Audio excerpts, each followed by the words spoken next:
Hello, magandang araw. Andito na naman ako sa mga wall nyo, nanggugulo. Sana panoorin nyo. Tara, unbox muna natin tong flip top storage ko, lagayan ng mga pagkain ng manok. Maganda to, malaki na rin to, marami nang mailalagay kasi 56 liters to.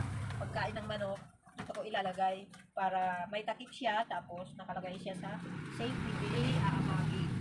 Hindi siya makakain ng mga, alam mo na, mga bababait, mga daga. Hindi siya makakain, hindi siya aamagin, may takip. Kaya sa mga nagtitinda ng mga ganito sa akin, patuka, mga, may mga noodles. Nako, recommended ko to sa inyo. Safe na safe dito ang mga paninda nyo. Super safe dito ang paninda nyo. Itong akin, 56 liters to kasi ang ilalagay ko ay mga pagkain ng manok. Marami, kaya 56. Pero kung ang ilalagay nyo yung mga pancit canton, noodles, mga gatas na yung mga malalaking gatas, 300 grams, para hindi papasok. Yeah. Hindi siguro yung 48 liters. Totoo lang, medyo pricey. Medyo pricey ito, kaya inuunti-unti ko lang. Itong dalawa na to, nakuha ko to ng 700 plus. 700 plus dito. Shop. Online. Ay, online ko lang to na bili. Online lang din naman ako namibili na eh.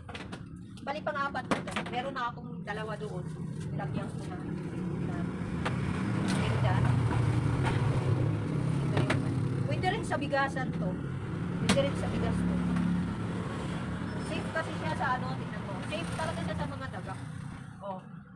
Safe talaga. Tapos ang bukasan dito lang. Kaya very convenient talaga sa mga store, sa mga nagtitinda. O kahit sa bahay, yung mga gamit, pwede dito ilagay. Hello, magandang araw mga kamars. Ito na naman tayo. Sana hindi kayo magsawa sa mga videos ko. Ito nga po pala yung storage dito sa tindahan ko. Lagayan ng mga pagkain ng manok. Dati ang binili ko ayan na mga timba. Ang kaso, ang hirap sumandok dyan. Pagka may nabili, pagsasandukin mo na yung laman, ang hirap. Hindi kasya yung pang sandok ko. Kaya tinry ko, bumili muna ako ng isa ng ganyang flip top storage. Ay nagustuhan ko, maganda siya. Kaya yan na lang ang inuunti-unti ko ngayon. Medyo pricey siya, kaya ayan, iniisa-isa ko lang ang pagbili ko. Ang kagandahan dito, space saver din siya. Tingnan mo, kasi ano siya, stackable. Hanggang, ayan, puno yan, mabigat yan, pero matibay siya. Hindi siya basta-basta lumulundo.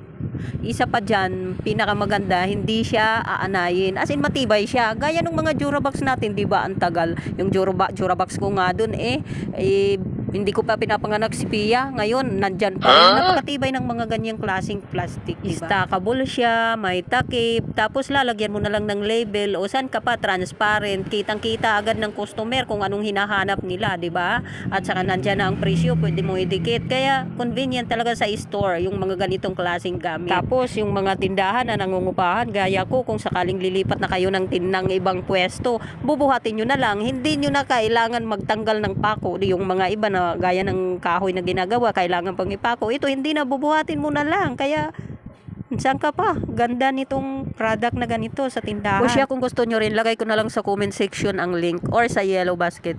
Bye bye! Thank you for watching. Love you all.